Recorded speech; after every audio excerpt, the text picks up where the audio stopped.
I've been all around the world. Every city, every place. Hey guys, welcome back to my kitchen. In today's tutorial, I'm going to show you how to make homemade protein bars.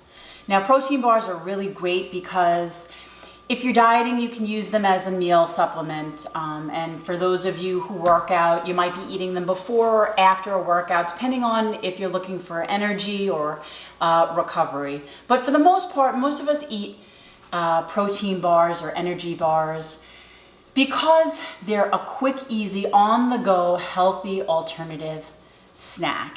Now, the downside to protein bars is they can be kind of expensive. And it's really funny because most of the ingredients in a protein bar are just your everyday run-of-the-mill ingredients, with the exception of the actual protein powder. And they're really, really easy to make. So why not make them at home, right? It would cost a fraction of what you would pay buying them in a store to make them at home.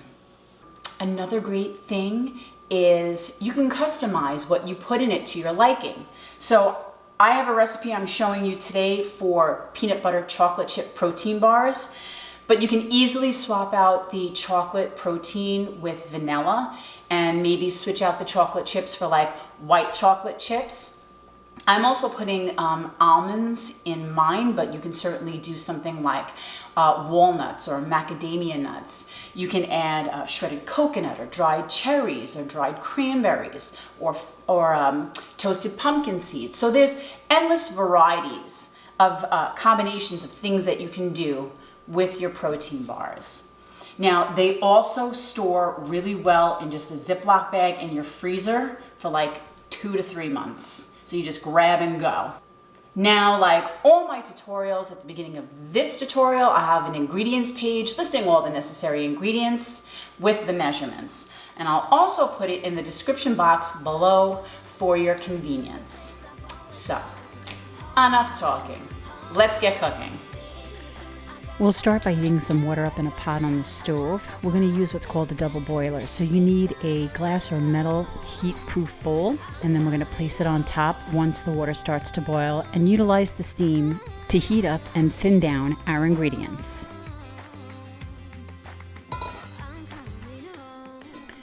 So now that our water's simmering, we'll take our heat-proof metal bowl and place it on top of the pot. Make sure the bottom doesn't touch the water. Now we'll add 3/4 cup creamy peanut butter to the bowl. Next we'll add 1/3 cup of honey and 2 tablespoons of coconut oil. Now just stir the ingredients to combine until it's nice and smooth. Then turn off the heat and allow your mixture to cool. So here the mixture's cooled down enough to add the other ingredients. So here I have some whole grain rolled oats, so we'll add 2 cups of that.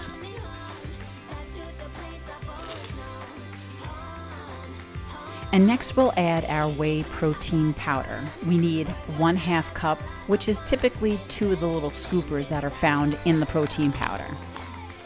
Next we'll add some almond flour. We need 3 tablespoons. And some ground cinnamon, 1/4 teaspoon. Also, 1/4 teaspoon of kosher salt. And some sliced or chopped almonds, 1/4 cup. And some semi-sweet chocolate chip morsels. We also need 1/4 cup. Now stir to combine. And the mixture is going to seem very dry, but as you keep stirring, it'll come together. It just needs to be moist enough to stick together. So here I have a 9x9 bake pan. I'm going to line that with some parchment paper. Make sure you leave enough that you have some hanging over the sides. That'll help lift it out of the pan when it's done. Now just place the mixture on the parchment paper in the pan and begin to push down and spread it out evenly.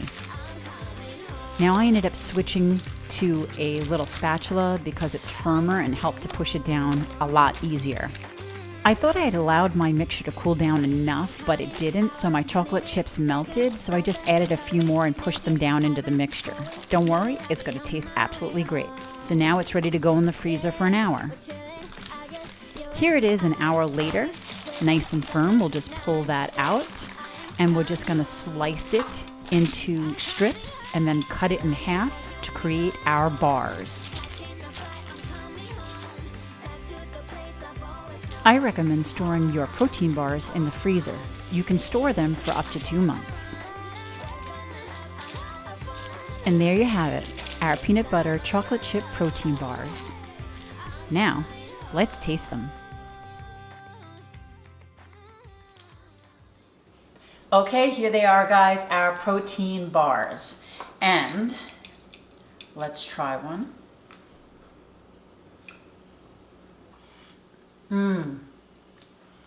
That creamy peanut butter and that yummy crunchy chocolate chip. You can't go wrong with that combination. I hope you guys try and enjoy this recipe. Please give me a thumbs up if you like this video. Don't forget, subscribe to my channel so you don't miss out on anything. And as always, guys, until next time, bye.